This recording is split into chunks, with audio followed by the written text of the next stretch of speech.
Hello, friends. Welcome to another episode of Stay Calm and Make Money. Now, in this episode, I'm going to cover something on the stay calm thing. And what I'm going to cover is financial habits. And the lesson which I want to actually impart to you today is that less is more. Now, what is less is more? It's a mantra which was actually created in 1947 by an architect, Mies van der Rohe. And what actually it means is less anxiety is more peace, less debt leads to more savings, less busy work, more substance, less clutter means more space, less comparison means more contentment, less sugar means more vegetables. So interesting thing is that sometimes the lack of certain things means that you get more to enjoy back in your life. Now, let me give you an example. This is a question which I have asked a lot of my friends. Let me give you an example. If you had $50,000 saved up, will you buy zero point 0.5 Bitcoin over Tesla?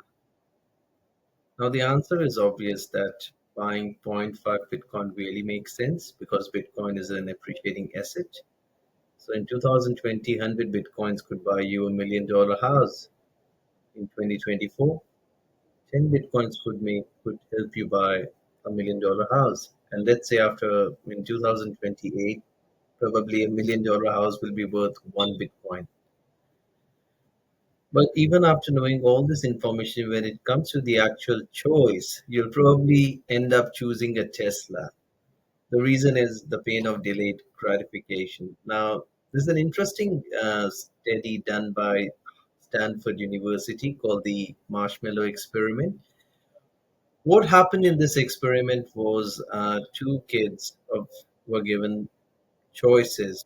One kid was given the choice of one marshmallow instantly, and the other kid was given the choice of having two marshmallows if he could wait minutes.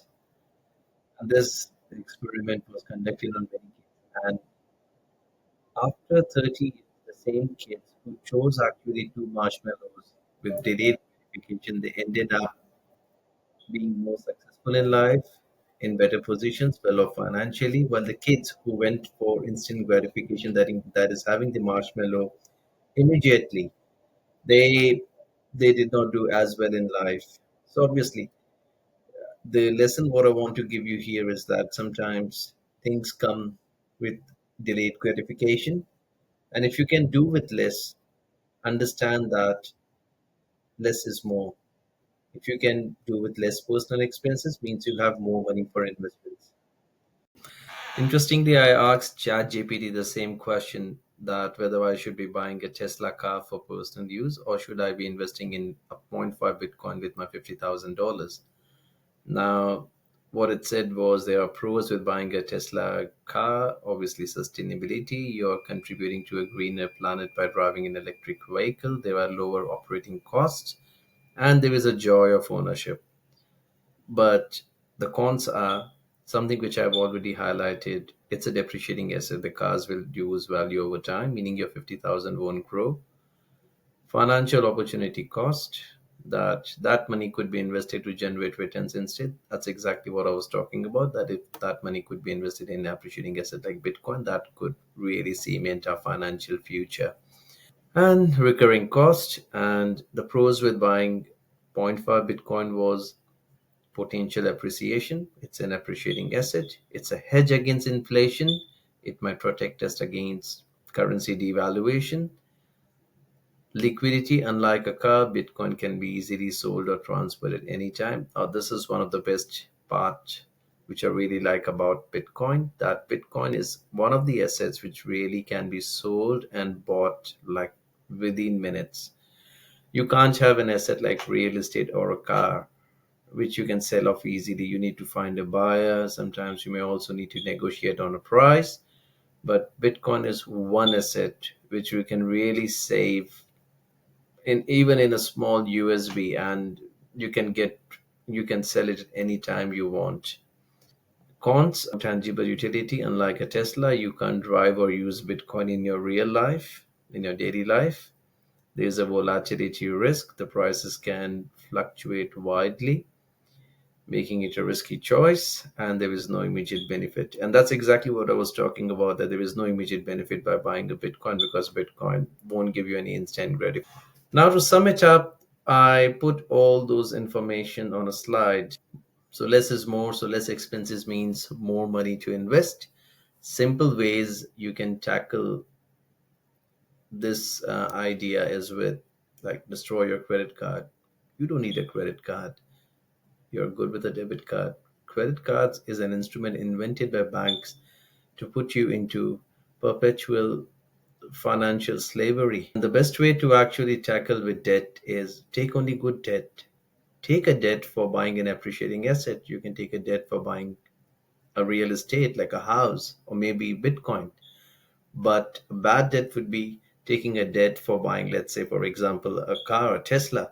And another thing which I really don't understand is people don't really buy what is necessary for them.